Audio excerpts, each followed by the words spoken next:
సంగపేట railway స్టేషన్లో ట్రైన్లను ఆపాలని సంస్థ పేరు కోరిన కత్తి అన్నోజీరావు. రీసెర్చ్ అండ్ ఎడ్యుకేషన్ డెవలప్మెంట్ సొసైటీలో పనిచేస్తుంటాము. మేము గ్రామాలలో స్వచ్ఛంద సేవ కార్యక్రమంగా పాల్గొని సమస్యల మీద పోరాడుతుంటాము.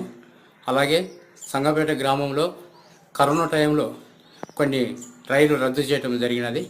ఆ రైలు రద్దు చేయడం వలన రైల్వే స్టేషన్కి వచ్చే ప్రజలు కూడా చాలా ఇబ్బందికరంగా ఉంటుంది. దాంతో కూడా కాకుండా అన్ని ఎక్స్ప్రెస్లు అయిన తర్వాత ఎక్కడికి పోవటం కూడా అవకాశం లేక, ఆటోలు లేక, బస్సులు లేక చాలా ఇబ్బందికరంగా ఉంటుంది.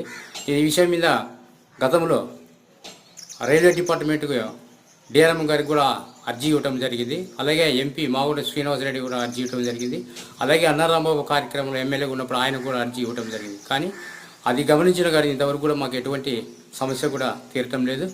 ఇబ్బందులు పాలైన ప్రతి వ్యాపారస్తులు, మిలిటరీ వాళ్ళు, తర్వాత వ్యవసాయం చేసే వాళ్ళందరూ కూడా పక్క